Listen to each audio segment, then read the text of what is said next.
Here we are, episode 28. Grind2Hard, baby. Yeah. The one and only, a lot of imitators. A lot of imitators, man, right down to the motherfucking T. But no duplicators. No duplicators. Everything we do, bro, they do.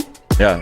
But yo, that's what we intended to do. You know what I'm saying? Like, if we was out here doing what we're doing, we didn't have no type of copycats or yeah, well, that's how you know you're doing things right. That's how you know you're doing shit good, man. Sure, doing shit the right way. Not no disrespect, y'all do your thing. You know what I'm saying? Like, we're on the mountain, we're all climbing this shit. You know what I mean? There's but at the same time, like, yo, you know what I mean? Find your niche. Find your niche. You know what I mean? You just can't piggyback on somebody's blueprint and then take the whole shit. That's how I feel, bro. Especially, hey, it's free country. It's America, dog. You know what I mean? Yeah. They can do it. It's all good. Yeah, land of opportunity, and there's an opportunity to capitalize on the shit that's being done. Morning, y'all. Grind2Hard. I went live on the Keeping It PC. Chef. Yeah. How's your last week, dog? Break it down. Break it down. All right, let's see.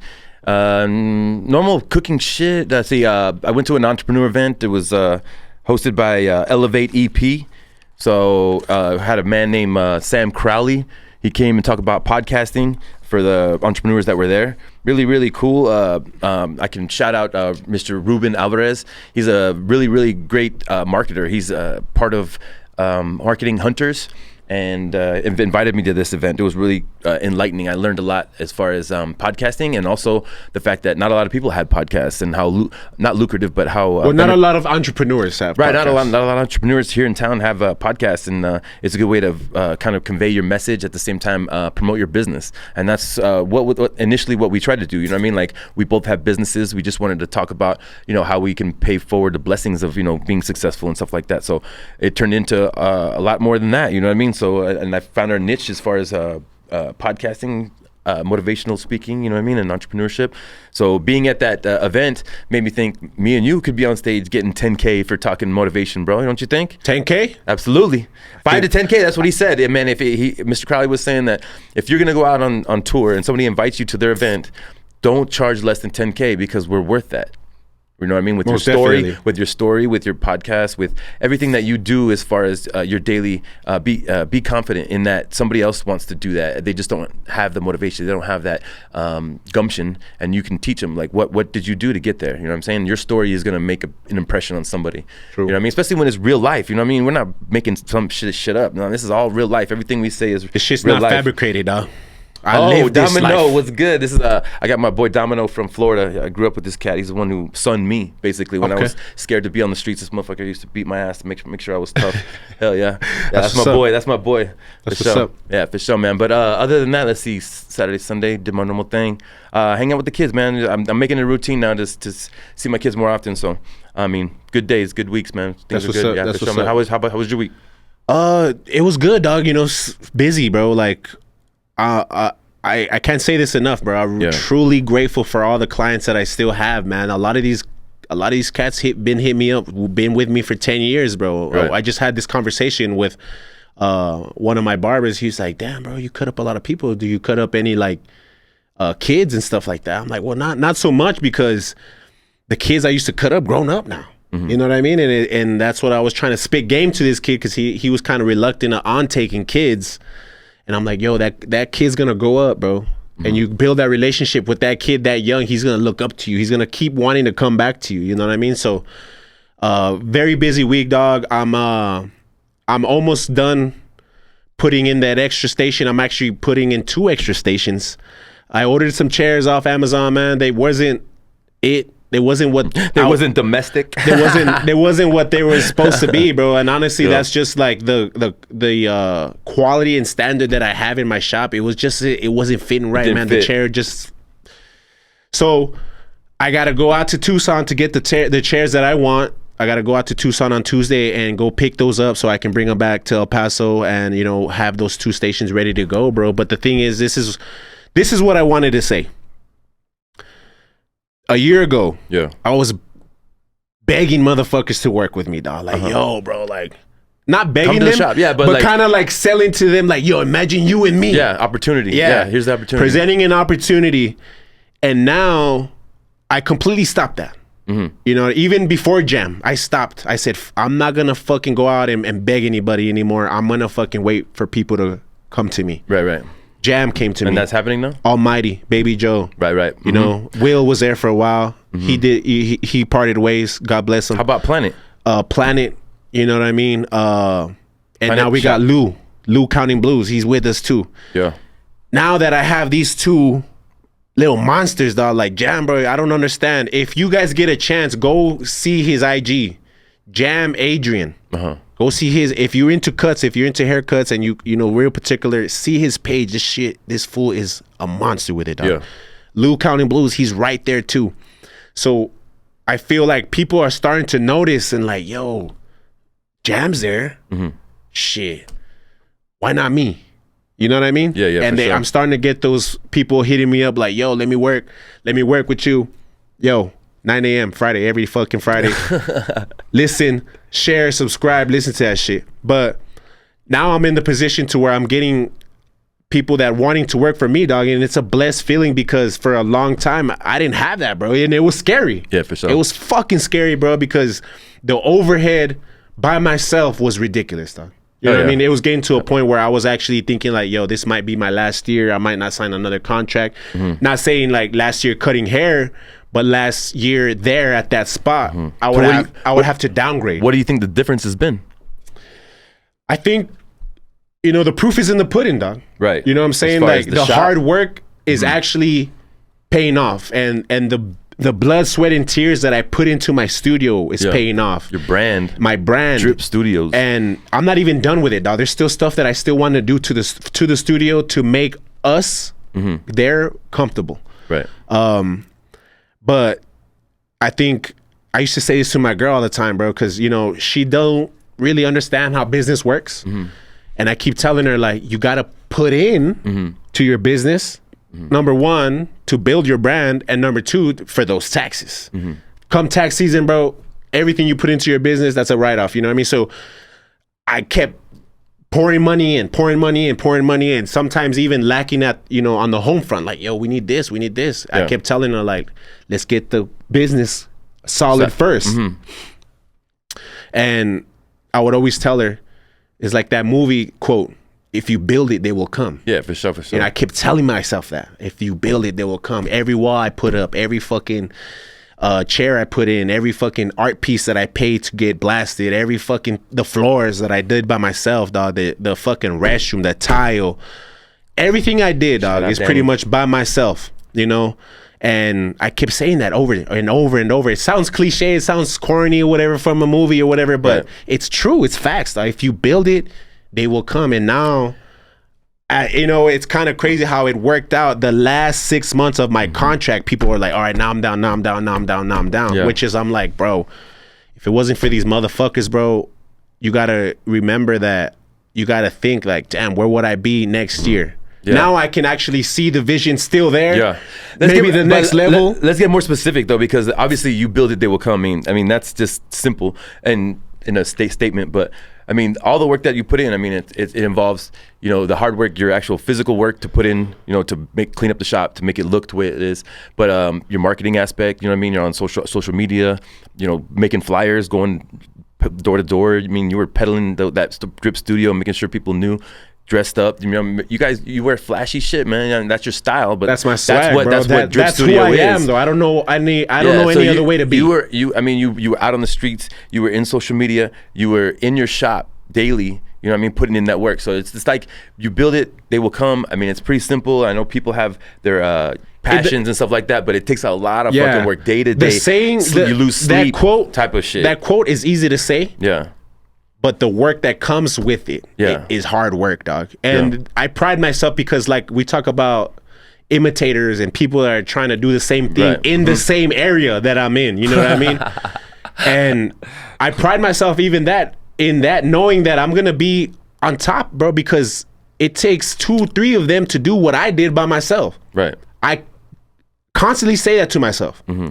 These niggas are doing 2 heads are better than 1. But I did shit by myself. Right. You know what I'm saying? So that itself is like, and I didn't get no loan. I didn't get no fucking loan, no business loan. I off the muscle, dog. Like I just save up and pour money back into my shop, bro. I didn't do it no other way. I don't like loans because I don't like paying banks and government and this and that and blah, blah, blah, blah. I just rather fucking make it, accumulate it, save up, boom, get it done. I don't know what these guys are doing or whatever, but like I could see they put in some real debt into their business. You know what I mean? That's neither here nor there, because they ain't on our radar. We're moving like up a mountain, dog. You know what I'm saying? Like if anybody wants to follow footsteps and come up the mountain, like bet. And on top of that, we're willing to collaborate, but it's got to be to where it's beneficial on both parts. You know what I'm saying? So we love that people know what we do and like what we do and are motivated by what we do. But let's do something together, man. Let's collaborate. Let's get something done together. And because there's a big world, there's a big lot of money to make up in this motherfucker. So let's. Yeah, bro. That's exactly what I said. I did reach out to him and I was like, look, dog, honestly, like, you know, do your thing. I see you doing your thing. Obviously, bro, like as a business owner, you got to keep your eyes on the street. Yeah. You know what I mean? You got to keep your ear to the fucking street because you got to know what's around. I'm not saying in competition. You should only be in competition with yourself. If you strongly believe in that, being in competition with yourself, you don't got to worry about anything else, right? Right. But at the same time, you still got to keep your eyes open to see who the fuck is trying to creep up. Who the fuck is trying to creep up on your coattails and shit. Just for you, so you could be at your most confident level and keep pushing out that quality product. I'm not saying it because I'm scared or whatever, but I'm just saying it like, okay, I got to level up even more. So me now I got to get to the next level. So me personally, though, I know what you mean, because I at one point I had a client, I was gonna sign. It was a potential client. I had given her all information about my business, what I could do. I have my own tools and equipment. I'll come to your house and I'll cook for you. I make all the food. I grocery shop, and then I'll leave it on the counter and I'll take off. You know what I mean? Oh, that's great. Can you send me some of the recipes? Send her some recipes. She's like, oh, I'm really interested. And then when I wanted to put her on the books, she's like, you know what? I actually found another chef. And I was like, another chef? Is there another chef in town that does personal chefing? And I had to think about that for a second, because it's the ego. It's like an ego saying like, wait, somebody's coming on my turf? Hold the fuck up. Man, this is fucking Earth, dog. This is America, you know what I'm saying? Everybody can do all this shit, you know what I'm saying? So we gotta just, in that moment, I started researching. I put personal chef El Paso, and I saw the top 3, and I was like, don't compare, don't compare, don't compare. So period, number one, point blank, I said stop worrying about that stuff. So at that point, what did I do? Looked internally and started tightening up everything that I do. My recipes, I made sure that they were on point, made sure that when I send them, it's exactly readable, legible, all that shit.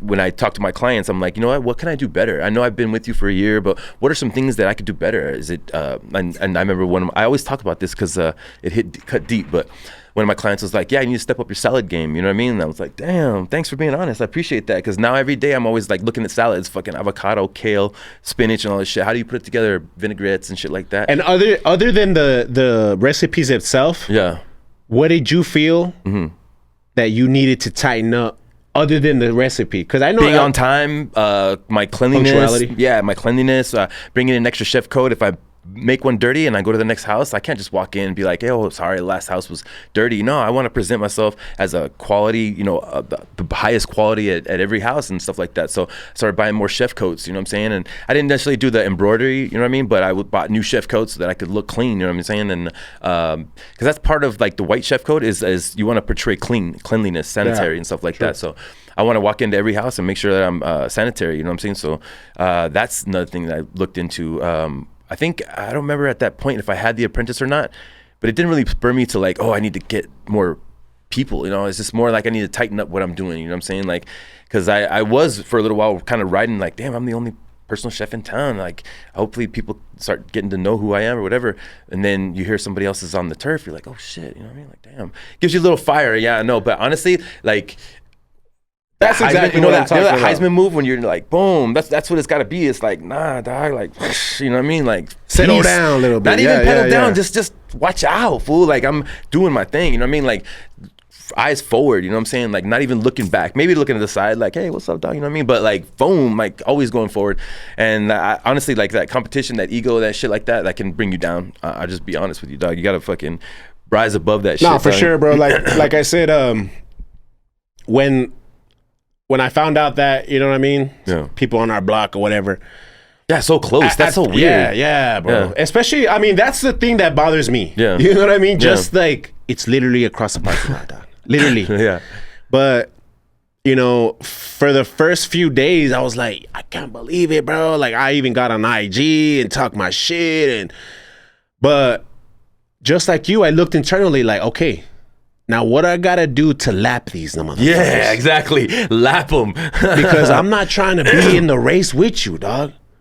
You know what I mean? I cultivated this shit before you even if it wasn't for us. Yeah. So you motivate yourself then. That's what you're just fucking gassed up yourself. I don't there is no competition to me, dog. Even these big shops, bro. I don't compete with you niggas, bro. I don't, bro. I'm in my own lane. I created this lane. Mm-hmm. And unfortunately, when you create a lane, other people gonna jump behind you. Yeah. You know what I'm saying? Like, because it's an open lane now. Yeah. But what I mean by that is that you spark the idea. Mm-hmm. I give the idea like, yo, that's a cool setup. That's a cool spot. I wonder where it's at. Yeah, this reminds me of something personally, actually, because shout out Carlos. We had him on the show from Lola Rose. He's part of One Region, and I don't know if you noticed recently they had a Chef Spectacular course dinner. Did you hear about that? No, I forget where it was, but they had maybe 10 chefs here in town come together and put a course dinner together. It was really fucking nice. It was on point, and I saw some of the work they were doing. That was really fucking cool. But were you there? Did you go to that? That's the thing. So when I was like looking, I was like, damn, how come I wasn't invited? You know what I mean? Like, well, I mean, I think I worked pretty hard. I had these guys on my podcast. And I'm like, there's a reason I wasn't invited, and I'm not saying like it's because, you know what I mean, they hated on me. That's not what I'm trying to say, but. Did I vocalize that I wanted to be part of it when I saw it the first time? No. Did I, know when I first found out about it? Or I'm friends with most of the people that are in that. Yeah. So it's more. I had to take more of a humble aspect and like, I can work harder. I'm not making myself known. I could be exactly. Yeah, exactly. What I want to do now is do a competition, not a competition, but like an event. To where, you know what I mean? Like you did an event for Drip Studio. Well, I want to do an event for culinary. And if it's a competition, it's a competition. But I'm thinking maybe if it's just me by myself on stage, just making a beef Wellington or something like that, to where the spectacle is on me. Like, oh, did you see that event? The chef was doing this thing. It doesn't need to be Clay, but it could be like that. Do you see that chef event? You know what I mean? So it gives me more, but like you said, it gassed you. That shit gassed you up. That shit gassed me up to be like, you know what? I'm maybe going a little bit too slow or a little bit too stagnant. Let me do something bigger. You know what I mean? But put a ripple in the waters, do something different, you know what I mean? So yeah, definitely shout out all those chefs that were there at that One Region event. That looked really fucking hella quality and high class. Love it. So I want to do something similar. You know what I'm saying? So that's just, and it maybe that doesn't even have to be a competition. It could just be like, bring your best dish. The best dish you ever have or you've ever made, just make it. Yeah. And then we'll give out samples. Nobody voting. It's just everybody tasting your food. Everybody gets to taste your food, his food, everybody else's food or whatever. Mm-hmm. And that itself puts you on the map too, dog. Like I feel like when I started doing those interviews, when we're at that first event that we did, dog, I felt like, we need to go with that momentum, bro. We should have kept going with that shit. Yeah. We kind of fell off a little bit, and I'm not gonna lie, bro. Like I've been wanting to go out and like interview other barbershop owners and people that are close to me, close to my heart, that I've felt like I've had some sort of influence on them. Right. Shout out my boy David Blends, bro. He has a barber studio, and man, I can't even believe that we haven't even talked about this kid, because he literally started off with the same place that I was. And we grew up the same situations, bro, and we was doing the same shit. We was partying together, and he has his studio, dog. He has his shit together, you know what I mean? He's a businessman. He's an entrepreneur, and I love to see that, bro, because we were right there next to each other. You know what I'm saying? And he's way younger than I am, so to see that and him taking advantage of the youth that he has. Bro, that's love. Yo, shout out David Blends, bro. Blends Studio. Yeah, definitely. I was saying that. Yeah, he's doing big. But that's the thing. Like everybody gasses up everybody. You know what I'm saying? Like you on your mode. Maybe he saw you at one point, and he's like, damn, the way Vic's doing it, man, I could do that. I want to do that too. And then he fucking pushed himself to get there. I'm saying hypothetically, but we just keep doing our thing. You know what I mean? And we're gonna motivate others. Others are gonna see what we're doing. And like shout out Danny. Like I told you, he was I guess letting me know that what we're doing motivates him. Sauce Gotti, he's shouted it out recently. He said, what we're doing is motivating him, but it's symbiotic, because I see him working out every morning, and I'm like, damn, I better go to the gym. You know what I mean? Like it's not because he went, but it's like there's people out there doing it. Yeah, exactly. You know what I'm saying? Like, so it's like we're working all together. You know what I mean? We might be in competition in a certain way, but in essence, we're actually all working together. You know what I'm saying? To motivate each other, to gas each other up and shit like that. Like, I'm proud of these motherfuckers. Yeah, especially an avid listener like Sauce Gotti, bro. That motherfucker was kind of like the day one of listeners for us, bro. And he was in a way kept us going. You know what I mean? And some of those times when we're like, yo, we're getting low views. The very, very beginning. Yeah, you know what I'm saying? We didn't have a lot of views at the very beginning and shit. And he was telling us, like, yo, man, I love this shit. That made us feel like, you know, it's touching people. It is really working. It's touching people. It might not be thousands and thousands of people. Right. But just that one person that actually listens and understands the message and like can be like on the same page. That was impacting. That was impacting on us. So that's why we're here 28 episodes later. You know 28 episodes, bro. And I just had a conversation with, I went to Evolution Foods. I'm waiting for... Rise. Y'all be on the lookout for Rise meal preps coming up soon. I'm waiting for Rise meal preps, so I have to go to the Rise Gourmet. I have to go to the Evolution for now, but so I have my boy T-Dog. T-Dog is Almighty's little brother. He works out at Evolution, but he also works at Drip. He cleans for us 3 times a week. We pay him, you know what I mean? Bet. So I walk in, I'll say, what's up, yo, what's up going on, this and that. He's like, yo, I got a gym membership. I'm like, yo, that's what's up, fool. You know, you're trying to get back to it. He's like, yeah, man, you know, I feel like everybody at the shop just works out and I'm trying to be about that life. And I'm like, yo, Grind2Hard. He's like, nah, for real, dog. I'm serious. Like, you motivated me to do this shit. And I'm like, yo, that's what's up, bro. And I'm like, especially because I know him and I can consider him a part of the Drip Squad, bro. And he's there every day. He works fucking 3-4 jobs, you know what I mean? And I'm like, yo, that's the grind, that's the fucking hustle. So for him to say, I'm doing this shit because of you, it's like, yo, shit touched my heart, bro. And shout out T-Dog, man. You know what I'm saying? Like, that's the most motivation you can get, honestly. Yeah, bro. People that are like, you know, it just hits different when it's somebody you know. You know what I'm saying? Yeah, I'm gonna get emotional, dog. But remember, I had an apprentice, dog, and we had kind of a falling out a little bit. This motherfucker last time, right after I let him go, he had texted me about, you know, trying to get benefits and stuff like that. And I wanted to help him, you know what I mean? But I was like, shit, dude, like, get a job, you know what I'm saying? Like, fuck. He wanted to slip back into the government assistance. Yeah, man. I was really fucking bummed, bro. I was like, damn it, man. And it's sad because God, but the thing is, God works in mysterious ways, man. I prayed and I prayed and I prayed that he would just have the confidence in himself to go apply anywhere, bro. This motherfucker got a job at Great American, bro. He's a GA at Great American, bro. And he texted me, and I told you I'm gonna get emotional because this motherfucker said that if it wasn't for me, if it was for you, Clay, and everything you taught me, I would not have the confidence to even do the application. You know what I'm saying?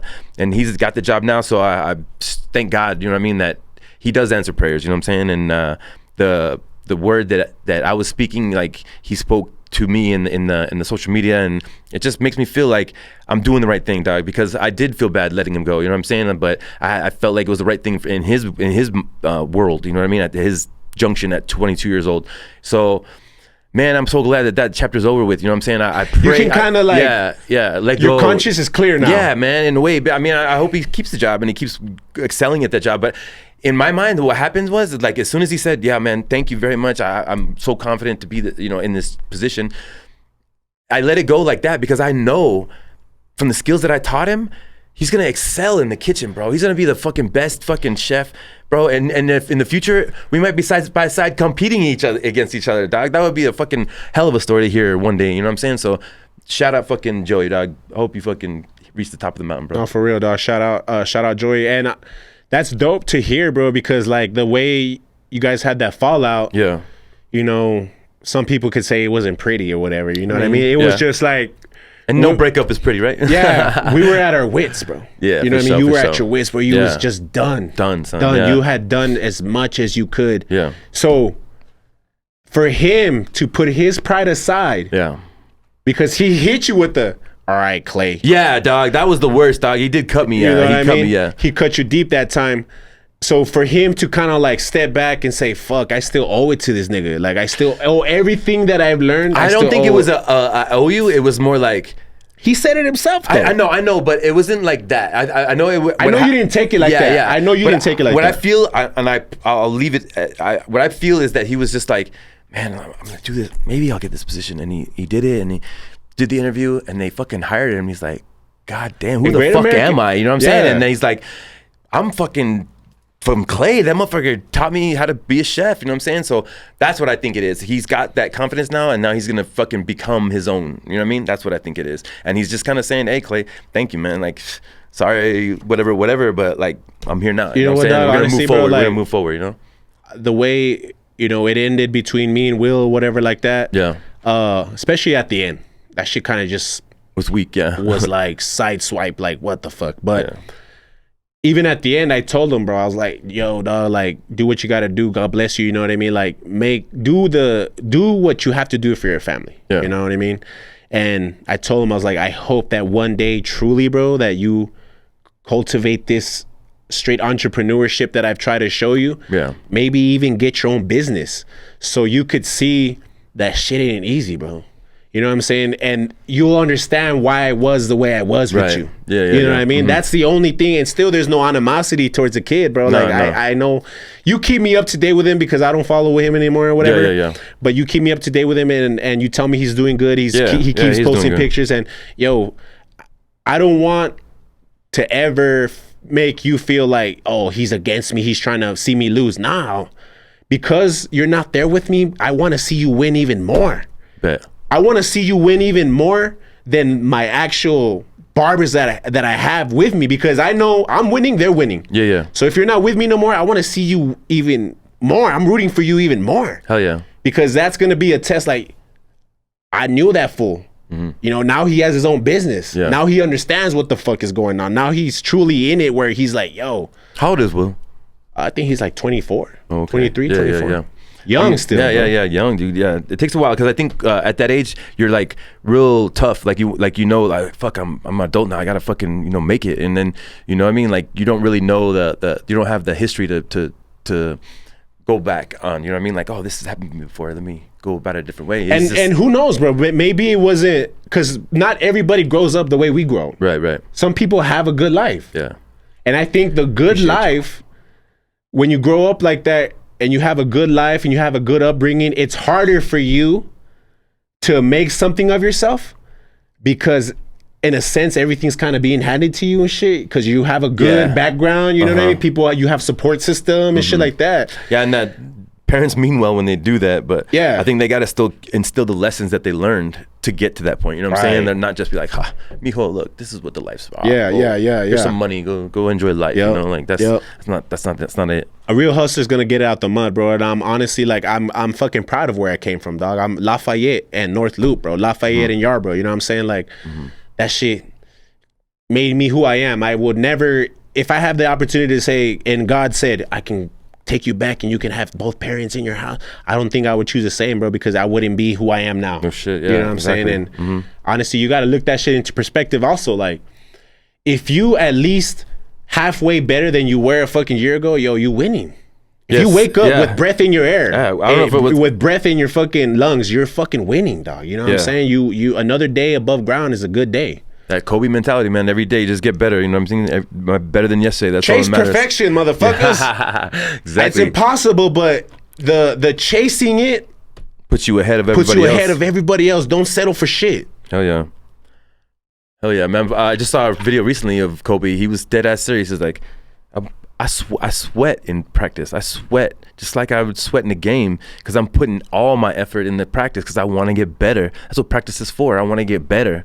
You know what I'm saying? So if you ain't sweating in practice, you got something wrong. You're doing something wrong. You know what I'm saying? Yeah. That's facts, though. Hell yeah. Big facts. But shit, man. Let's talk about that deal, bro. The restaurant deal. Yeah, man. So they came through with a Excel sheet and let me know that their business plan says that they're gonna make about 260,000 as far as the whole business or something like that. I don't know. I was looking at the numbers and I was just like, all right, like, so I guess the next step would be a contract. I'm not sure, like, where we sign. I guess I don't know. Friday morning, 8 a.m. when I told him I'd review it and then get back to him, and I got back to him and told him to give me a call. I guess he had a busy weekend, didn't give me a call. So 8 a.m. Monday morning, I gave him a call again, and I guess he was busy genuinely. He said he was in a meeting.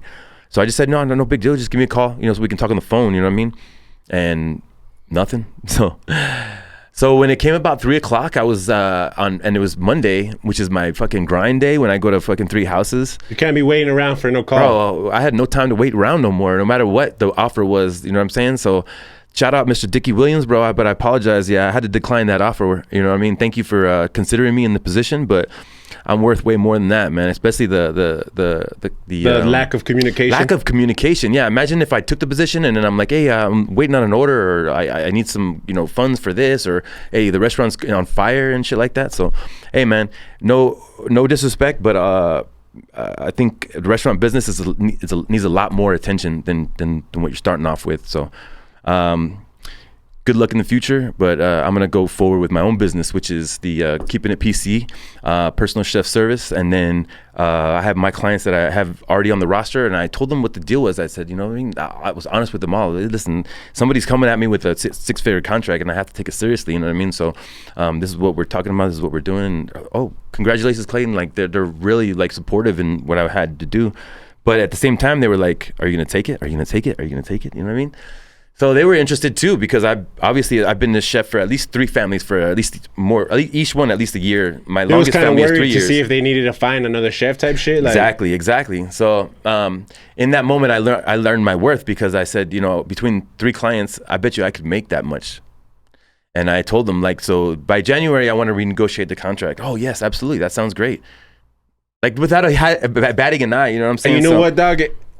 That comes because you have other opportunity. True, I know, yeah, for sure. But you know also, what I mean? But also, if let's say if the opportunity didn't come, I still have to be confident in the value that I've created for myself, in the quality of the service that I provide, the character that I am when I come inside their homes. You know what I mean? This is a whole 360 of who I am and the business that I bring forth. So, I mean, dude, there's so many vibrations in life. You know what I'm saying? Like, and me giving off my own vibration because I'm working internally, people are gravitating toward me. You know what I'm saying? So obviously somebody gave him a recommendation, and then started thinking, well, let me check this guy out, and went down that path. But I'm just on a different level. You know what I'm saying? As far as vibrations, what I get is like from Ricky Maynes at the gym. We're still working on this meal prep plan, and Rise Gourmet is gonna pop off, dude. We are going forward with that. I have no doubt. Yeah, exactly. I have no doubt in that shit. We're moving forward with that, and whatever I gotta do, bro. Yeah, let me know. I'm trying to figure it out if right you now. want me to be a taste tester, dog. Yeah. Well, Wednesday, I'll do it. Wednesday, I'm gonna bring some to the gym, and we're gonna start like figuring out how our R&D is gonna work. Okay. And when we're gonna launch. Let me ask you this: have you done your research around the? Because I mean, I go, other businesses. Yeah, I go to Evolution, right? I haven't done Evolution, but at Fit Fuel, there's a couple. I can't remember the names, but I have it all written down.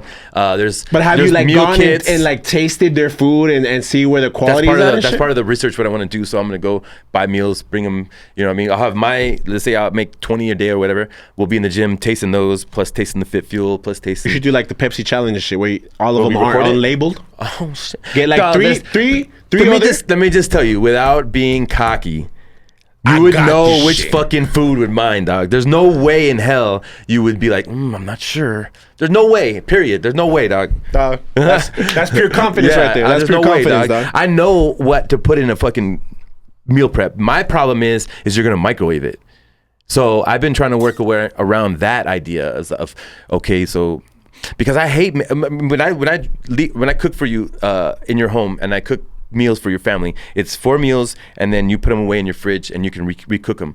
That is convenient, because either way they're gonna microwave at home, or at work or at home and stuff like that, and it just works like that. But I do also prepare meals fresh so that they can eat them fresh for dinner and things like that, for the dock and stuff like that. So that's my aim, is to give you the freshest food possible. So what I'm doing now is we're making meal preps, and number 1, we're using biodegradable containers, so that they're earth friendly. That's number 1. So we are spending no plastic. We are putting a little bit more money into that, obviously. But the other thing is that I'm researching another way to heat up meals. Do you remember back in the day they had Mary Calendar frozen meals? Yeah. And do you remember how you heated them up? In the stove? Well, on the stove, actually, in boiling water. You just put the bag in the boiling water, and it would heat it up, and you just pour it back in the container. So that's what I feel like would give the most quality to the food, actually. You know what I'm saying? When I put the protein in there, plus the sauce on the side, you know what I mean? And then you boil it, or, you know what I mean? And the thing is, when you boil it, you get that hydration back into it, and then you can still throw it in the toaster oven to get it crispy if you need it.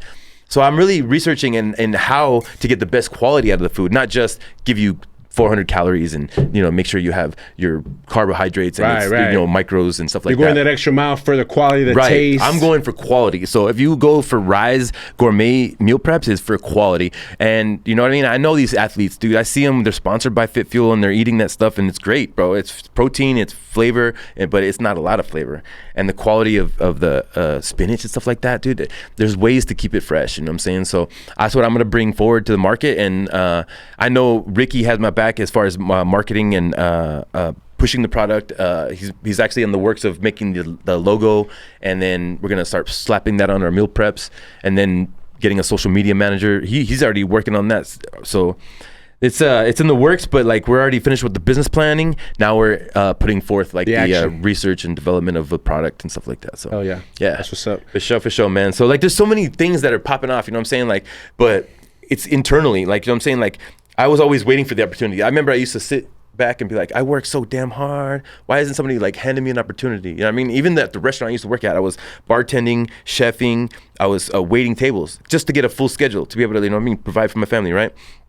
I'm like, I'm busting my ass. Why doesn't somebody say, here's a manager position? You know what I mean? Like you deserve it. Number one, I was late. I used to be tardy all the fucking time, man. And I remember the one opportunity from Russell at Delaney's. He was like, how the fuck am I supposed to give you a manager position? You're fucking late all the time, man. Like, damn it. He was pissed. He was fucking genuinely pissed, not at me, but at like that I fucked it up. So, I mean, that's one thing, but also, you know what I mean? Like punctuality, dog. That's number one, bro. Like to this day. Yeah. To this day, I have problems with that shit. Punctuality is just like... But you lose opportunities from it. Yeah. Let's just keep it real. I have had clients that, you know what I mean? Like, their first... I get a new client, someone refers somebody to me. Yeah.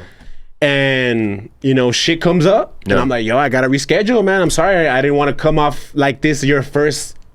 Like, nah, don't worry about it, man. It's cool. Yeah, I can get you tomorrow. I'll let you know. I'm like, fuck. That's just...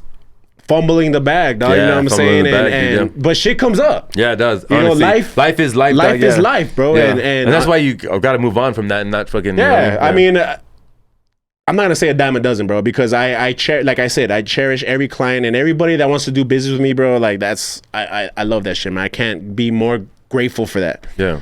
But it'll linger with me for like about a week, and then I'll proactively try to get a new client. There you go. Yeah. Yo, what's up? At the gym. Yo, dog, I see your haircut. Da. So I try to fill that spot. You know what I mean? But it sucks because now I'm having to work for it when it was right there. The opportunity was right there. You know what I'm saying? So punctuality, dog, is very, very important, man. It, along with like the hustle and the mentality, the confidence and all that shit, though, it's just an accumulation of everything. The punctuality has to be there too. If you on time, you 15 minutes early.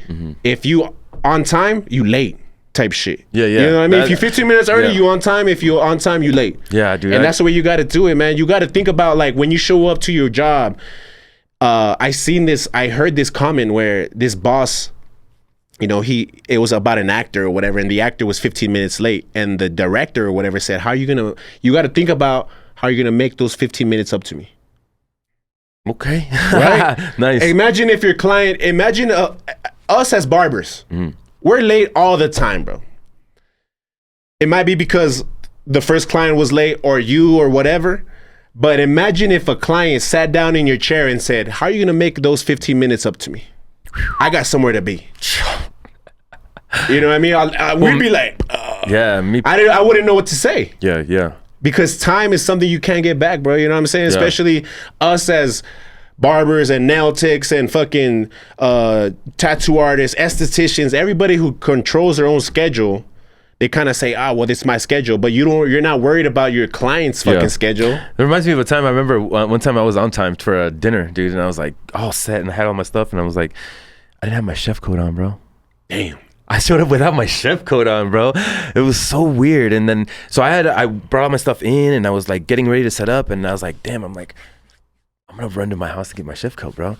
So I told her, hey, sorry, ma'am, I'm gonna go run to my house to get my chef coat. She looked at me like, fucking, what the fuck? I was like, we're about to have dinner. I was like, I know, I apologize, but I have to have the chef coat. She's like, no, you can just cook like that, no problem. I appreciate you. It should be really, really nice. I was like, nah, I really want to bring forth my product, and I'm sorry, but I'm gonna go take off. I'll be right back, I promise. And I had to do that, bro. You know what I'm saying? Like, it made me late, but I know that when a chef serves you versus somebody in a t-shirt, it's just different, bro. Yeah. So I had to do it, you know what I'm saying? But it was a whole experience. There's a whole experience in the whole thing. Yeah. So sometimes late can be a positive, but on the real though, I should have had my chef coat. You know what I'm saying? Like, so it's always be on point as far as like tardiness, cleanliness, your uniform, your charisma that you bring to the area, like, you know what I mean, in the shop. You guys have high charisma. I like that shit when everybody's on point and like doing work and stuff like that. It's got to be like that. I love it, bro. Yeah, I love that shit, dog. Like, honestly, you got to remember, I have the lowest rent in town. I could honestly say that shit. Yeah. I'm not charging these fools a lot, bro. And so when I provide that, and you know that I'm not making a lot of money off these guys, you know what I'm saying? Because at the same time, I feel like it's fair, but I'm more in it for the vibe. Mm. Like, that's what I want. That's what I'm sacrificing that extra 20, 25, 50 for, the vibe. Mm-hmm. Because I know once the vibe checks in, bro, in a year when I say, yo, we got to talk about rent and how it's going to go up. Yeah. No problem. Yeah. You know what I'm saying? Yeah. Because they see the vibe. They fucking fuck with the vibe, dog. Wednesday through Saturday, bro, it's nonstop, bro. Fucking movement. Everybody's working. The tattoo guys are in there. Planet Throwback got his clientele in there. I'm like helping out. Yo, what do you need? Send them the cash. Cutting up here. We're fucking around, talking shit. Almighty comes in like, boom. You know what I'm saying, bro? Like, it's literally like, that's what I live for, dog. That's what I show up and wake up early to get to work to every fucking day. I love what I do, bro. Like, and you got to know I'm not making a lot of money off these guys. You know what I'm saying? I'm good. I could be better. But honestly, dude, I didn't do this shit to capitalize and get rich off some other nigga. I'm doing this shit to vibe and to build a team, to build my brand. Yeah. That next level, then we could talk numbers. You know what I'm saying? So think about that shit as you guys proceed through your fucking journey of entrepreneurship. For sure. What are you really looking for? Because if it's money, if the number one thing is money, you in the wrong fucking business, bro. Yeah. You know, go to the oil field or go get your bag. Yeah, that's what they're talking about in that podcast thing when he's like telling people how to start their podcast. He's telling them, number one, you can't think about trying to make millions or even trying to make a living or even trying to make money off a podcast. You have to find your passion and what your message is and then exploit it. Every episode, talk about your message, stay on point, stay on message and stuff like that. And then the money will come, hopefully, you know what I'm saying? But you got to put in work. And I was like, damn, but it's true. But that's where the passion comes in, bro. Cause I get asked all the time, like we talk about scenarios where, let's say shit just ended and I couldn't cut anymore for whatever reason. Right. I had to go back to a 9 to 5 or whatever. I think I would still pick up the clipper and cut on the side. Yeah, why not? Of course. Because like, I love it, dog. Hell yeah. You know what I'm saying? Like, I love to cut. We talk, me and Jam talk about it all the time, bro. Like, we talk about other barbers and other shops and shit like that. And, you know, there'll be times where I'm tired. I'm fucking tired. I'm in there cutting and he's like, well, why don't you go home, bro? Like, what? You know, you've been here 10 hours. I'm like, bro, because I love this shit, dog. Like, I got 2 more heads. I love it. Like, getting paid money hand over fist to do what I fucking love to do, bro. There's like, come on, dog. Yeah, I know. You know what I'm saying? So it that's where I get on my barbers and anybody who controls their schedule. I get on their asses, dog, because it's like that shit could be taken away from you so fast, dude. Yeah. You know what I mean? Like all it takes is 4, 5, 6 clients to dip on you because you're fucking up or you're not handling your business correctly. Those 4, 5, 6 clients, they're gonna fucking hurt you. Yep. You know what I mean? Hell yeah. And just stay in love with your passion too. That's another thing. That's a hard part. That's the hardest part is because like you know, the passion is like a relationship. After a while, you just kind of like, you know what I mean? If you're not taking care of it so much, that feeling of loving it goes away. Now it turns into a job now. You know what I mean? 12 years I was married, dude. I didn't fucking cook. I didn't cook. I mean, not like I do now, bro. I mean, yeah, he was making macaroni and cheese, hamburgers and shit like that. But dude, bro, like, but I mean, it was crazy. The shit that you make now, bro. Yeah, like the whole that's my passion. That's what I'm saying. The whole squad is like, God damn. Because I love doing that, bro. I fucking like the doc. Basically, the doctor that I work for, man. He basically orders a fuckload freezer full of meat, bro. Fucking fish, meat, beef. Does he order like special shit? Allen Brothers, bro. Just fucking high quality fucking bison meats. And shit. Does not he order bison. shit like I don't fuck with gaming. Fucking, I don't really. Not yet. I need to figure that shit out. But dude, I get to make menus. I just sit there and be like, all right, for this, I'm make a menu. I'll cook that. Everything's right there, bro. It's all right there, dude. It's all right there. So then, like, I cook the meal, and then I fucking go downstairs and I take out the meat to thaw for the next day. Then I fucking take off and I'll send the list of groceries each week that I need for my meals and stuff like that, bro. I'm fucking blessed to be cooking as a personal chef and making a living at this, dude. All I want to do, like I said, this podcast is for me to pay it forward, dog. Hopefully y'all can fucking find your passion and get paid for it, dog. If it's painting, if it's mowing lawns, bro, y'all fucking put circles on fucking bushes and shit, and that's your passion, bro. Yeah. Make some money, dog. Go out there and do it because motherfuckers want circles on their fucking lawn, dog. He used to work with you, Paz? Paz? Yeah. You know how he had his landscaping business? Yeah. So I was, I used to cut him up, and I was talking to him before he left to fucking, I think he left to Austin or Dallas or something. I can't remember. He moved out of town. Yeah.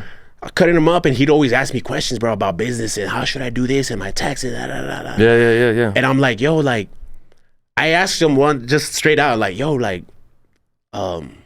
you cut lawns and you do your thing outside, bro. Like, it doesn't get too, like, that's like some hard work, labor. That's hard work. Yeah, hard labor. Yeah. You know what I'm saying? He's like, bro, I love this shit. He's like, if I could do this instead, I'm trying to be like you and Clay. Yeah, quit Costco so I can do this full time. 1,000. And I'm like, yo.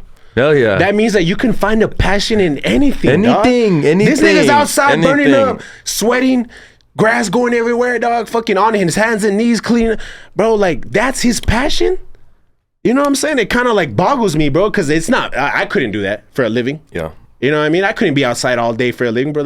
But he does. Mm-hmm. You know what I'm saying? And that's what I'm saying. Like, you got to find your fucking passion, whatever the fuck it is. If you like making TikTok videos, go full throttle on that shit. Full throttle. That's the thing. Yeah, exactly. Throttle. I remember when motherfuckers would be like, I'm going to be a YouTuber. I'd be like, what? You're tripping. Oh my God, what's this world coming to?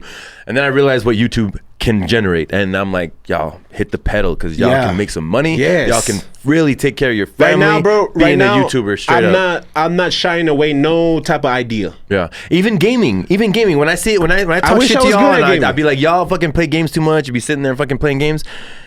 Just get on Twitch. Get on Twitch. Put your shit on Twitch, and I bet you're gonna have a following. You're gonna have people that fucking like what you do, the way you play, and shit like that. So everything is a passion. Everything is a possibility, dog. Everything is a possibility, bro. Like, it's up to you. Right now, we're in a world where you have no excuses. You know what I'm saying? You have no fucking excuses, bro. Like, people are out there getting money. Yeah. People are out there fucking grinding their ass off, finding their passion, proactively finding it. It's not gonna land on your fucking lap. You have to proactively try different shit for you to fucking fall in love with one thing. Let me just try something real quick. Me as an entrepreneur, I work 24 hours a day and I sleep and I need water. I need to be hydrated. Liquid Death is the only one that actually tastes good and goes down. Shit. Let me put my shit down. And let me show you the ingredients. Carbonated water, agave nectar, citric acid, natural flavor, passion fruit, raspberry, blackberry, hibiscus, black cherry. That's the kind of shit you want to put in your body. I mean, I'll be on the move, dog. So let me just let you know, Liquid Death is what I drink. Shout out Liquid Death. Yo, we're trying to get sponsored. I love, dog, just the regular water of that shit. It's all good, bro. It's good. You know what? I bought a pack. You feel hydrated. You know I bought a 12 pack. Yeah. Motherfucker's expensive. Like, it's $15 for a 12 pack of water. It's worth it. So I bought a regular 12 pack of water, bro, and I took it to a family function. Okay. Put it in the cooler. And I was busting them, like, drinking with the boys, dog. Nice. That's what's up. Hey, that's what's up, y'all. Did it. Alternative to drinking as well. Alternative, bro. Alternative. I love it, bro. I love that shit. I had to put my water down, bro, because I didn't buy a fucking Liquid Death. But yo, Liquid Death, we looking. Yeah. We're looking for sponsorships. But the thing is, this shit is good. That's what the thing is. Because, like, I swear, I go to Whole Foods, right? And if you've ever been to Whole Foods, they have, like, 50 million fucking drinks that are, like, supposedly natural and good for you and made with fucking who knows what, right? And I try them here and there. Let me see what this is about. It's all fucking garbage, bro. Most of it, anyway. And then this one, though, I've been trying all the flavors, like lime and mango, fucking all these different flavors, man. Tea, lemonade, and shit. The Arnold Palmer? Arnold Palmer one. It goes hard. The Arnold Palmer, bro? Shit. Nah, but the regular, they're crisp. You know what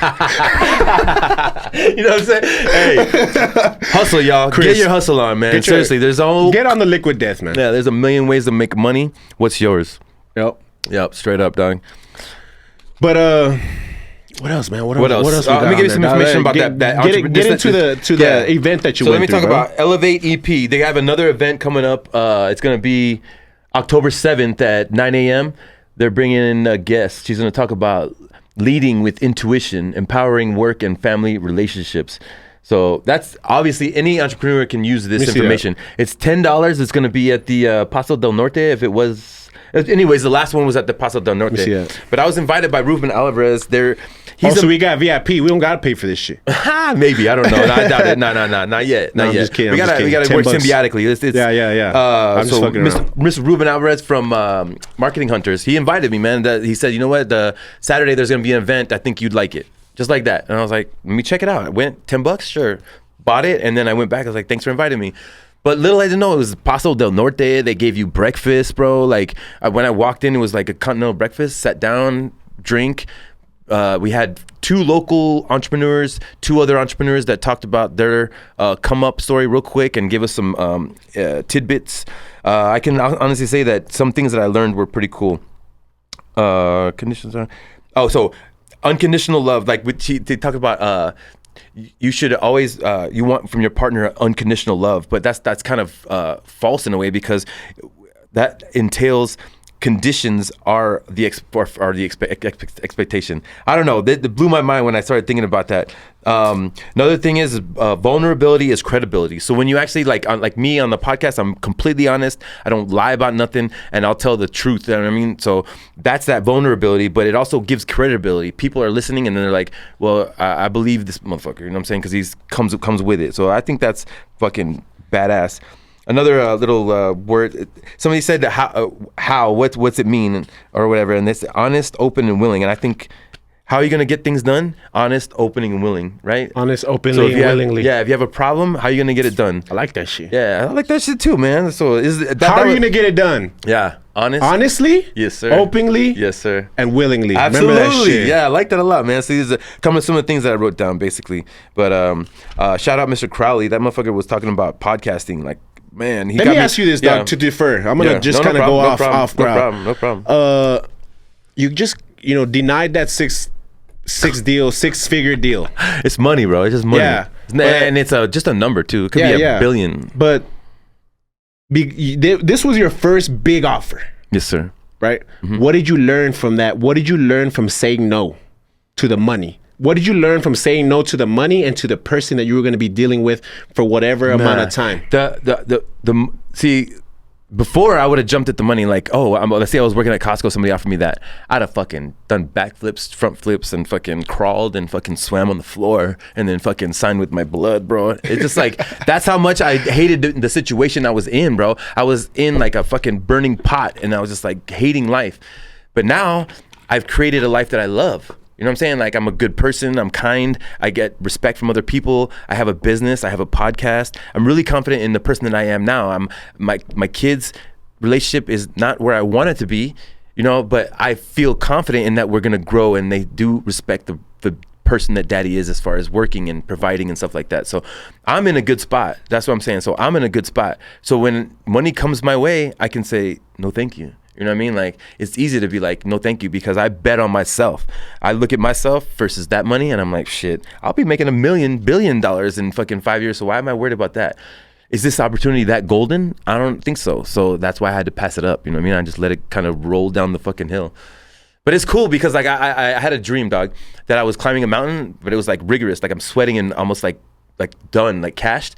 And then like that opportunity came. It was like that $100,000 contract, and I just was like, fuck it, you know what I mean? Like, I'm done, I'm cashed anyway, you know what I mean? Like, this can be great. But I was like, nah, I'd rather get to the mountain top of the mountain by myself, dog. And I don't remember the rest of the dream, but I do remember like reaching out and then like pulling back. And then, you know what I mean? Like, the thing that I got out of it is that like, I can do this, you know what I'm saying? Like, I'm built for this because I've been through the trenches already. So it's only going to get easier. The hard part is bringing people with me, you know what I'm saying? And convincing them that it's possible, you know what I'm saying? And I know that because God told me that. He's like, you're going to the top, but you have to bring people with you. You can't just go alone. That's the message that I got from God. And I'm going to keep going with that for sure, dog. So you kind of just learned this was a learning lesson in trusting yourself, really. You trusted yourself to say no to that 6 figure, knowing that you're gonna make more than that later on. Mm-hmm. Absolutely. You know what I'm saying? Mm-hmm. I've recently, well, actually, I think I told you guys months ago, and I don't know why I never touched on it, but I got an opportunity to franchise my business. Damn. You know what I'm saying? Mm-hmm. And I kind of know what that is. It's kind of like other people buying into your business and doing your brand. it everywhere they're buying else. your brand, yeah. But one thing you got to know about me, bro, is I am not a commercial type guy. Right. You know what I mean? I feel like I've always said this. I've been like, they call me King Vic. Even though he likes Drake, but yeah, go ahead. Commercial as a motherfucker. I feel you. But they call me King Vic. Damn, you fucking different. You lost me right there. No, my bad, dog. But so I had the opportunity to franchise this shit, and my name being King Vic, I've always signified myself with like the underground king. Everybody knows who I am, but I've never been without like, having to say it on the stage. Yeah. I've never been out there, you know what I mean? Fucking partying with motherfuckers or like battles and like hosting. And I'm not saying that I would not be inclined to do that. Hell yeah. I would like to do that shit. Hell yeah. But I feel like me franchising my business in a way is kind of like selling out a little bit, because there's a certain type of niche that I'm focused on, and that's the exclusivity of it, like exclusive type shit that I don't want anybody to be just anybody in my shop. You know what I'm saying? It's kind of like a club. You got to be invited in. Oh God, Chris has invited me to get a cut from you. You know what I'm saying? I remember I was like, I want to get a fucking good cut. I'm not gonna go randomly find. I did try to find a random good spot, and they treated me like shit. I don't remember. I wish I remember the name so I could tell. But when I was like, you know what? I know a good haircut, Chris. Let me go to your barber. He's like, word? Yeah, I'll let him know, man. I'll let him know you're going your way. I was like, fuck yeah. Because yeah, man, there's a certain style that comes out of Drip Studio that when I left, I was confident. Like the cut was good, but like when I left, I was straight confident, dog. And I was ready for that podcast, bro. So I knew for one, that studio was different, but also you, dog. You have a different way of doing things, man. Yeah. You came up a different way, dog. And I appreciate you. I appreciate you, dog. And that's the cut. Like I've said this before, man. I'm not the best barber in El Paso, bro. I'm not, dog. You know what I'm saying? I work with a motherfucker that's better than me. Jam. You know what I mean? That nigga, dog. But it's not even his cut either. Dog, like he knows what customer service is. Yeah, it's the vibe. Like you've been trying to and it's customer service tailored to a specific person. Bet. You know, we got some entrepreneurs that go into the studio. We got some businessmen that go into cops, gangsters, trappers, and we all say what's up to each other. Yeah, 100. You know what I mean? Individually. A businessman, hey sir, how you doing? Right. Blah blah blah. Nice to see you. How was your week? Yeah. Someone from the block, yo, what's good, dog? Yo, come here, Yeah, bro. You know what I'm saying? Yeah, like we know, dog. It's just a vibe, and I feel like all the other shops is kind of like, yo, what's up? Or you're, oh, okay, go ahead and sit down, bro. You know what I mean? And we truly. I can't even say it's customer service, bro, because it's like I'm inviting you into my crib. That's what I want you to feel like. Like you just walked into your homeboy's crib and everybody's like, yo, what's up? Giving you a hug. I mean, nice to see you. Here's a beer. Yeah. Sit down, enjoy yourself, bro. Watch some fucking TV, watch some sports. You want the control? Here, go for it. My boy put on 36 Chambers Wu-Tang for me while I was getting cut up. In the 36 Chambers. Man, he knows what's up. He knows what's up. There's a lot of things to customer service, man. I'm tailored, bro. Like it's a tailored cut to you. Especially, I like to start my day off early. So if you're one of my first clients and nobody's there, nobody really gets there until about 10 o'clock. I start at 7, 8. Yeah. So those first 3 clients, bro, those are the ones that really getting the experience from me, bro. Hell yeah. Those morning cuts, and I love it because there's days where I wake up and I'm not so enthused. You know what I mean? It's like fuck, I gotta go to work. But once I get there, I'm like, what's up? Let me throw you a hypothetical, dog. Since you had to ask me about that 6-figure contract, what if somebody came to you right now and said, hey, I know you have Drip Studios and I know you got that podcast, but I want you to travel with me as a motivational speaker and I'll pay you $100,000. Yearly? I'm just saying, like, obviously that's a crazy hypothetical and it's not the situation I was in where I had to make a decision. But I mean, like, is it the money or is it the opportunity? What are you jumping at? What are you jumping at? Or is it something that you don't even want? You want to keep going with the Drip Studio and what you got going? It's because, like, doing the podcast, bro, and doing the interviews, like I fell in love with it. Yeah, 100. You know what I'm saying? It's just as much a passion as it is cutting hair. And being realistic, I can't cut hair forever. Right.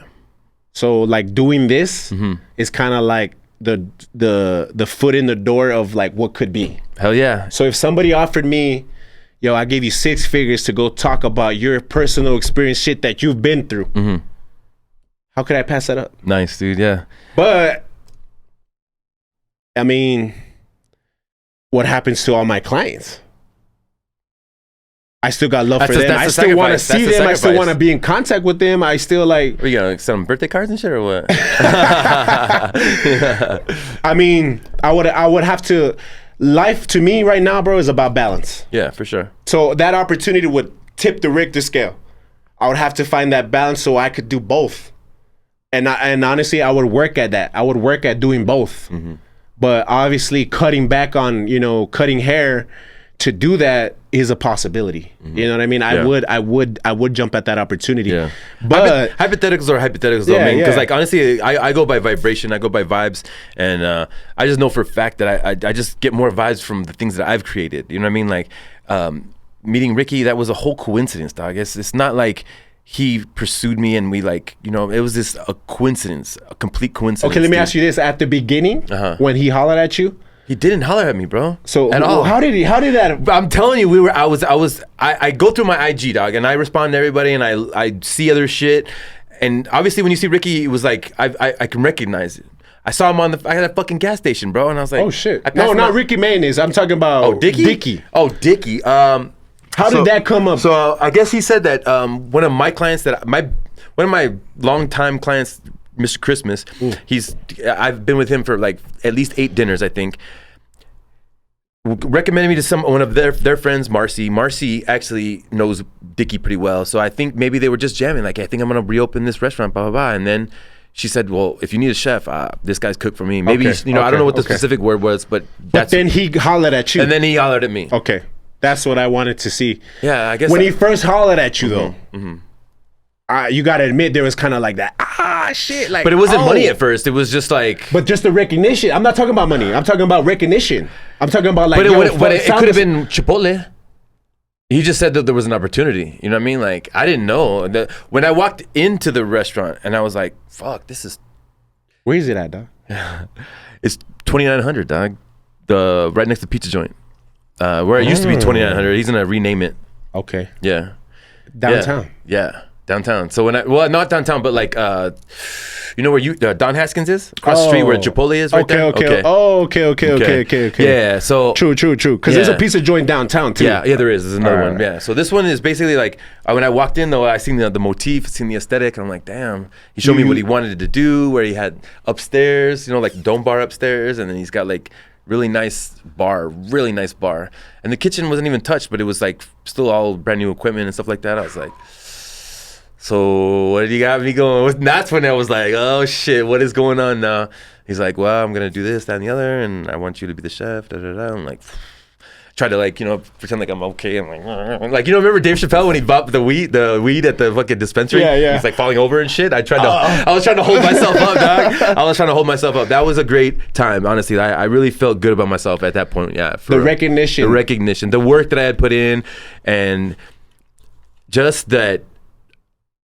Somebody would want me to be the head chef for the restaurant, dog. That was really, really fucking big in my life, dog. Seriously, that's what's up, bro. That's a good feeling, bro. That's a good fucking feeling, bro. It was, and I may talk about it lightly, or I may like, but that was a really, really big moment in life. I probably put that up there, like fucking up there. Confidence level, just.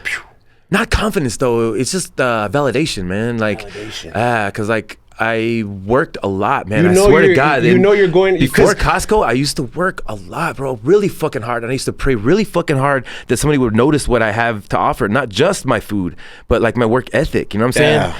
And then, what, bro? And that's the hardest part. This is what I want to say too. I'm glad you fucking brought that shit up because it just sparked this little. Yeah.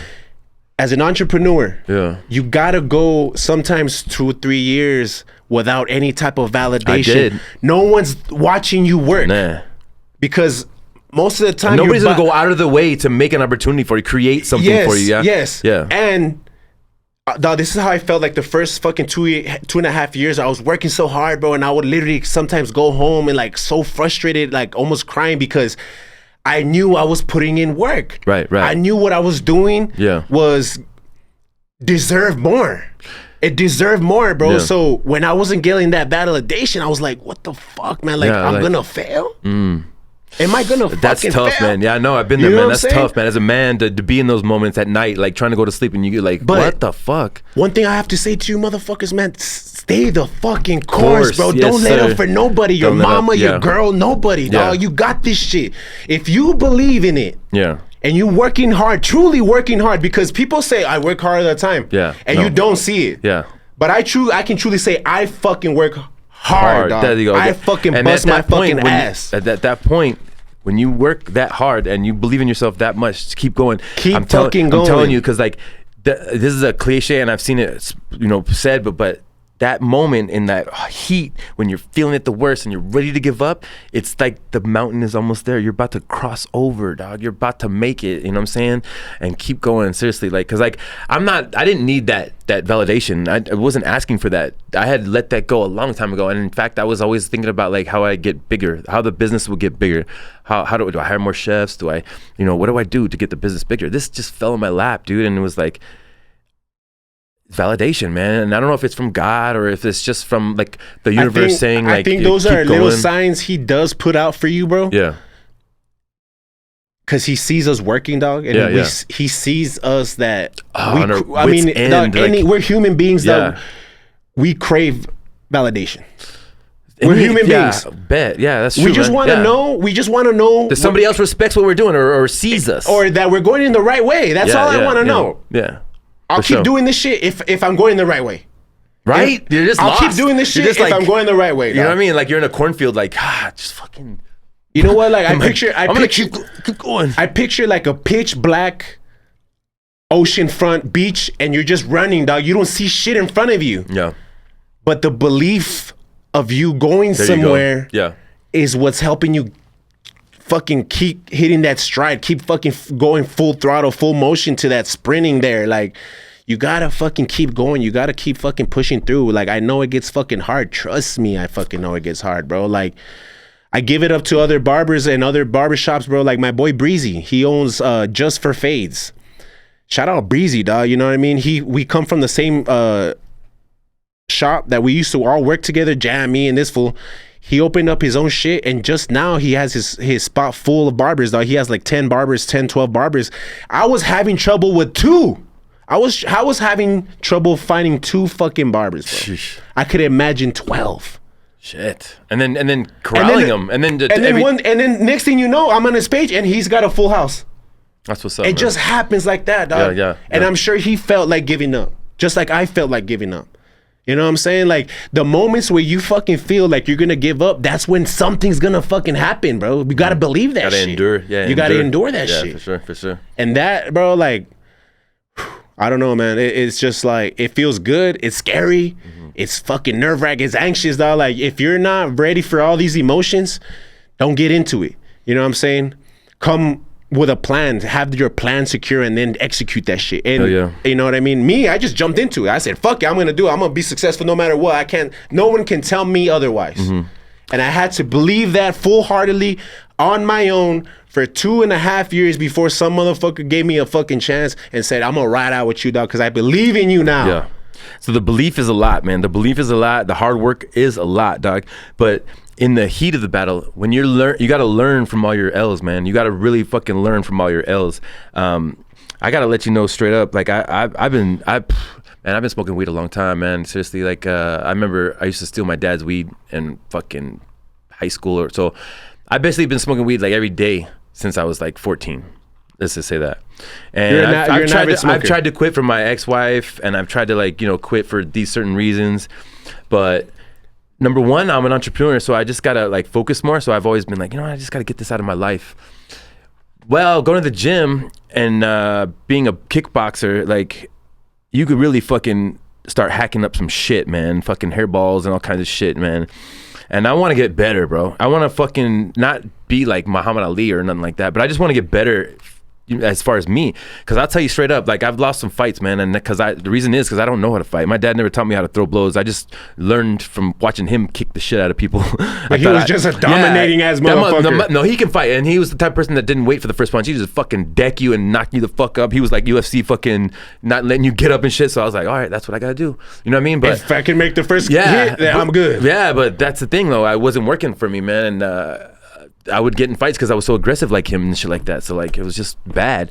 Now I'm in a kickboxing class and I learned how to throw a hook. I know how to throw a right with power. Slip, you know what I'm saying? Guard, and all this shit, dude. And I'm like, fuck yeah, I'm getting better. And then I'm trying to push myself and I can't, bro. I'm like, fucking, can't breathe, bro. I can't fucking breathe. So I'm like, you know what? I looked internally and I said, this is finally the moment, dog, that I'm gonna quit smoking for me. Not because somebody else wants me to, not because I think society wants me to, not because I think it's a bad thing. And you know what the thing is that you bring up that, bro, is like it's welcome in society now.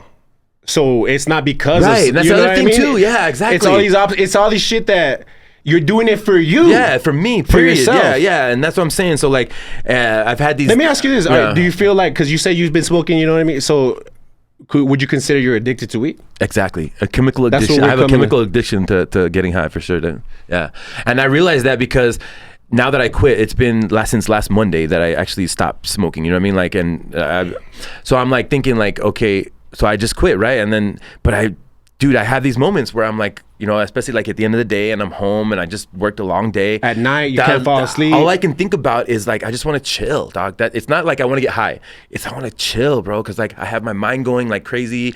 I have like my body, like, you know, certain ailments, you know what I mean? Like from working out, and I'm just like, I just want to like chill, bro. And that's what, relax. But like, that's not what I want. I actually don't want to chill. I hurt because I went to the gym. You know what I'm saying? Like, I am stressed because I want to get better at things in my job. I care about this person, so I'm thinking about, you know, what is going on in her life and why is this the way. I care. You know what I mean? So the chemical dependency is saying, fuck that, all that shit, dog. Get high. Fuck all that shit. Get high, dog. That's what's gonna make you feel better right now, right? And so I have to fight that. And I'm like, nah, actually, I'm not going to call this. I'm not going to go fucking buy some weed. I'm going to actually stay in the moment and just deal with it. You know what I'm saying? And I sweat, dog. I'll tell you straight up. Number one, I sweat. Number two, I can't eat. Like I lost 10 pounds last week, dog. Damn. I lost 10 fucking pounds, bro. And that's because obviously I was working 5 days. I was working out 5 days, not eating correctly because I was Ubering. And you know, there's a lot of fucking factors in that, but plus you're not smoking. Plus I'm not smoking. I wasn't hungry. You know what I'm saying? I wasn't sparking the appetite. So I mean, it's a whole internal struggle. But like, I've beat it to where now I'm on top of it and not like, fuck it, I just smoke. You know what I mean? Like, damn, it's so easy, bro. Because honestly, it's so easy to just call the motherfucker and be like, hey, you come by, let's fucking slide through. Yeah, slide through. Exactly. It's so easy. You know what I'm saying? And like. But I know now I feel like I'm on a track record. I feel like if I get to 2 months, it'll be that much easier. I won't think about it as much. If I get to 2 years, it'll just be gone and I won't even think about it. You know what I mean? And I like the person that I want to be. It's that future self, right? It's a meditation that you think about your future self. What do you look like? What are you doing? Who's the people around you?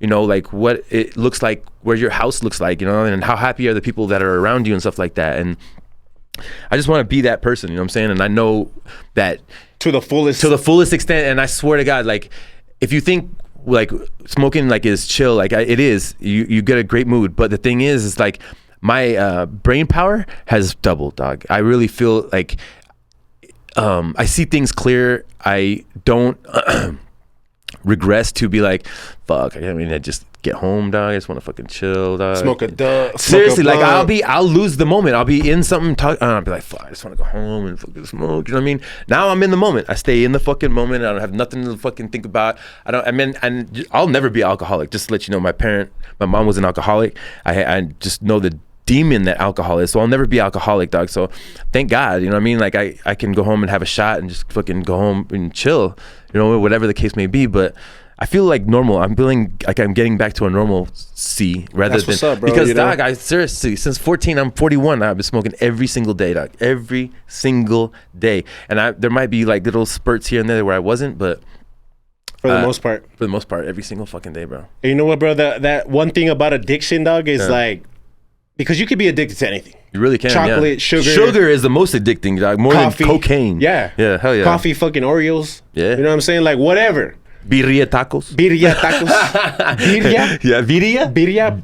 But one thing about addiction, dog, is that you're not going to stop for anybody.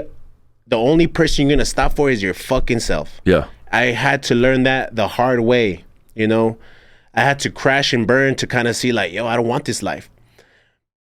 When I stopped doing everything else, I was always a weed head too, bro. I love to smoke. I love to smoke, bro. I love it, you know? But it was always like either go hard in drinking and everything else that comes with drinking, yeah, or you're smoking hella.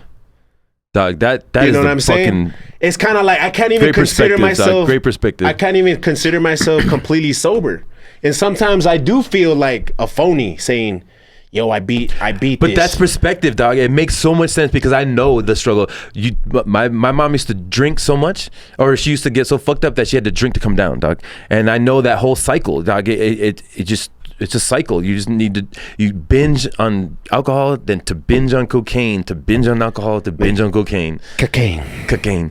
And it's fucking horrible, man. It's fucking horrible. But it's not a life, bro. It's not a life. But the thing is it's reality, right? You know what I'm saying? Like when you regress from that life, which is fucking putting a hole in your body, to smoking weed, that's fucking a hell of a fucking step, dog. I'm telling you, like don't think that, because you are fucking making progress in your life, dog. But I mean, I also too like considering, you know what I mean, dog? Like, because now I've been smoking for 3 years since I've gotten sober from, you know, drugs and alcohol. Right.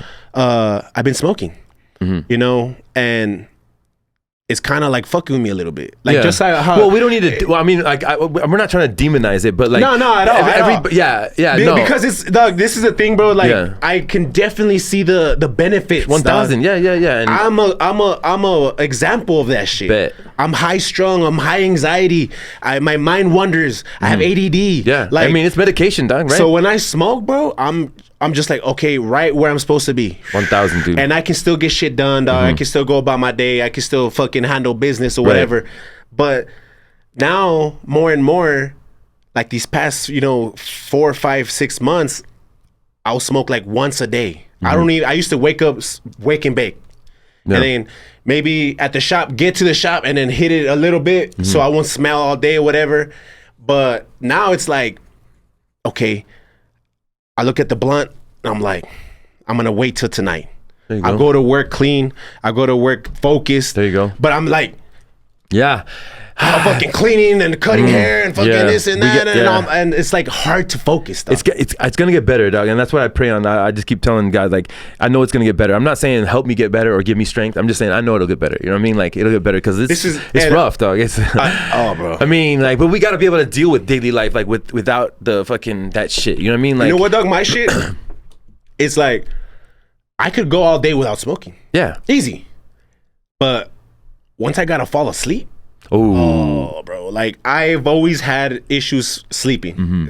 Mine is eating. Like since a kid, bro. I'll stay up 2, 3, 4 in the morning, and that hurts. Dog, and it hurts the next day, dog. And then for it to be constantly every day, 3 hours of sleep, bro. Like, nah, that's fucked. I recently, when I got sick, I couldn't smoke because I was sick. My lungs hurt, you know, and I couldn't sleep either because I wasn't smoking. Damn.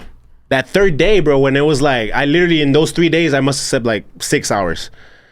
I had that migraine. I got that migraine bad. And then, like, I just remember my girl, like, fucking putting wet towels on my head and, like, she's kind of soothing me down. And I'm crying, bro. Like, I'm literally shedding tears because all I want to do is fall asleep. Oh, man, dude, that's But I can't sleep because I can't smoke weed because I'm sick. Like you know what I mean? It's like that internal struggle, like a motherfucker. Bro, that dude. Shit's hard, dog. Yeah. It's hard, but it's possible. Fool. 1,000. You know what I'm saying? Exactly. It's fucking possible, bro. The only time that I really need to smoke, is gotta be before bed. But the power of the mind, bro. I want to master that too. I want to master and conquer that. You know what I mean? Without melatonin and NyQuil and all this other bullshit. Oh, yeah, hell yeah. I'd be thinking about that, man, really, really, really deep, too. Because, like, I'm like, because let's say before that, I did try to, like, quit, right? But I was like, nah, fuck it, man, I ain't gonna just smoke. But, like, it's just a way. Yeah. So, like, I really sit in the moment and I think, like, what's going through my mind? Like, what... And then I remember like when like the weekend before, like I was like, I thought I was gonna quit, but I didn't. And I was like, I had like just enough to get a good bong rip or whatever. And I was like, fuck, man. All right. So I took it, but I was like, let me analyze what's happening right now. Cause I'm sober as a motherfucker, right? I hadn't smoked for a couple of days and then I smoked again. So I was like, what's going to happen? Like, what's going on in my mind when I get high? Like, how do I feel? Or is it like body or what's going on? I try to feel the high, you know what I'm saying? And I'm like, how do you embody the high without getting high? Right. I was like sober, but then I'm going to smoke and get high, right? So like, what is it doing to me that I fucking need and want and that I fucking feel is going to be like so beneficial to me? And I was like, not much, man. Gives me that anxiety of like, more of like, you know what I mean? Like, God, I wish I could explain it because in the moment I could do, but it was just different the way it's like. And it's crazy because like it engulfs you, you know what I'm saying? Like it's weird. I don't know. Even when you smoke, bro, like you take that first rip, you getting a flutter of anxiety. Yeah. Because you don't know what's happening. I don't know, man. You know what I'm saying? That's dude. the crazy shit about it. Is like a lot of people smoke to chill their anxiety, but then they smoke and they get anxiety. It's weird, bro. I don't know, man. But I just started to realize, okay, that's the feeling that I'm craving so much.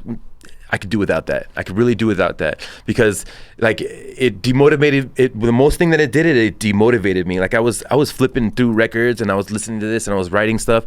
And then when I smoked, I was just like, and not really thinking, bro. Not so productive. Not so productive and stuff like that. And then it was really like I looked objectively at the whole situation, you know what I mean? And through that, it was easier for me to be like, nah, I'm not gonna smoke. You know what I mean? Nah. I even started like putting away my stuff, like ready to sell my stuff, like cleaning it and shit like that. Do that yet. Nah, I know, right? Nah, I'm just kidding. Nah, for real. Like if you truly trying to, that's the type of dude I am, bro. Yeah. You know, I work with people that drink, smoke. For the most part, that's all I know they do. Bet. You know, Bet. Like on a Friday evening. Finishing up cuts, it's 5 o'clock, 6 o'clock. Jam will go get his little 6-pack, be chilling, drinking or whatever. And I'm not like, yo, you should stop drinking, dog. Yeah. You know what I mean? Nah. Do you, fam? You know what I'm saying? Yeah. But at the same time, I'm the type of dude that if you tell me, like, yo, dog, I think I should stop drinking. And then you come in with a 6-pack, I'm gonna get on your ass. Whoa, 1,000, yeah, hell yeah. Because that's obviously love. That's love. You told me, so now I'm involved. Yeah, that's love. You know what I mean? Hell yeah. So that's the type of person that I am, bro. And I would, from here on now, just like you've told me before, hey, I've never drink in front of you, or I'll never offer you a drink. You know what I'm saying? Yeah, and I might do it unconsciously, but I really want to support you in that shit 100%. Dog. No, for sure. And now I'm like, because I was just before today, I was like, yo, you want to hit a, Yeah. Good thing I didn't, but it's like, now I know I'm not gonna offer you. On God. You know what I'm saying? I drove up. I was thinking maybe this motherfucker came outside to smoke.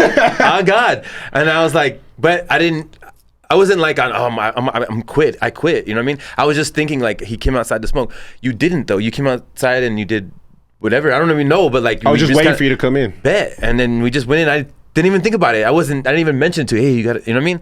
So I'm transitioning though, you know what I'm saying? Also too, guys, you gotta know like the earlier episodes, yo, me and this boy was, you know what I'm saying?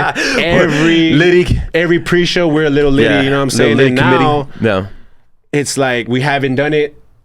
Maybe like, I'm not gonna say because I don't offer, you don't offer, but maybe that was a battle that, you know what I mean? Maybe we shouldn't. It organically happened. We used to like meet, smoke, do things, but now I don't know, man. It was strictly weird. Work. Yeah. Strictly work. Yeah, 1,000, dude. And I swear, as a role model, as a motivational speaker, like I want to do that as well too, because I want to be the full package of I'm with you. I'm gonna help you. I'm gonna help you, and I've been through it. You know what I'm saying? Because if I'm still got my own cruxes in life, my own crutches that I have to deal with in life, then am I that strong person that I'm trying to portray, trying to help you with and stuff like that? So I'm just always working internally, man, and I swear, like I feel a lot more clear-headed these days from the decisions that I've made recently, and I just want to keep moving forward. You know what I'm saying? Like whatever I built, I really feel confident. I'm like, because I know in the first year and second year, I was really like, what's going on? Like, is this working? Like, what am I doing? I don't even fucking know. I'm just working. I don't even see my kids. I just fucking work all the time. I live in this piece of shit apartment. Is it working? Is it now year 3, bro? I see fruits. Not like it's like, oh, these badass shit, but I've made my fruits into a good life, and I'm just gonna keep going. And and the audience, man, don't confuse the fruits of your labor with money, cars. No. Those like are part of it. Yeah, they are. They are. But there's so much more. The fruits is like the freedom you have. Yeah. You know what I'm saying? Business running. My reputation. Yeah, your reputation, your brand building up, dog. Yeah. Like we've been at this podcast shit, this Grind2Hard shit for 28 episodes. That's 28 weeks, dog. Back to back. Never letting up. When we have when I have a vacation or I can't make it, we still work around it and we still make it happen. Yeah. That's what. And we're not to the point where we're getting paid to do this shit. Not yet. This is strictly for y'all. Yeah. And for us to vent, for us to speak Pay it forward, what we know and our experiences. This is strictly for that. We paying money for this shit. Yeah, straight up, dude. Straight up. We investing money into this shit. You know what I'm saying? So we're not, you know what I mean? Like, we're still in the process. But if anybody's interested in sponsoring our message, just let us know straight up. Like, let me hold that can up real quick too. Maybe it look different when I. Yeah, dog, straight up. Dead. But if you want to sponsor, you want to fucking help us out, you let us know, because it ain't easy. You know what I'm saying? Like, it takes time and money to do this.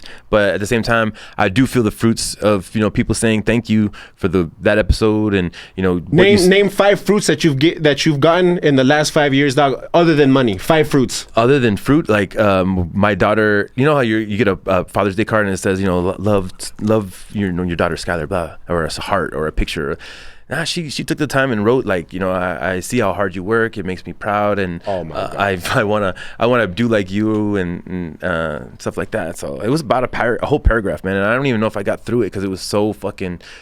Just start tearing up. Like sentence 5. Yeah, bro. It's just like, what? Like, I didn't ask her for that, and I doubt her mom made her write, because the other kids just put their names. You know what I mean? And I was like, thank you, man. That was a fruit that I fucking loved, man. That was like, you know what I mean? Like, and it gives you validation. It gives you like love, that whole thing full of love. It fills your heart, and it makes your mind more focused. Pushes you. Yeah, all that shit, man. And I'll tell you, like, that when you said fruit, that's the first thing that came to mind. But I mean, there's been a lot of things. Like, I remember when I was doing the personal chefing, I have a client that I've been with for 3 years, but in the first year, like, I was going through it, bro. There were some things that, like, my car wasn't the best, my money situation wasn't the best, you know what I mean? Like, so it fix my car, it didn't really happen.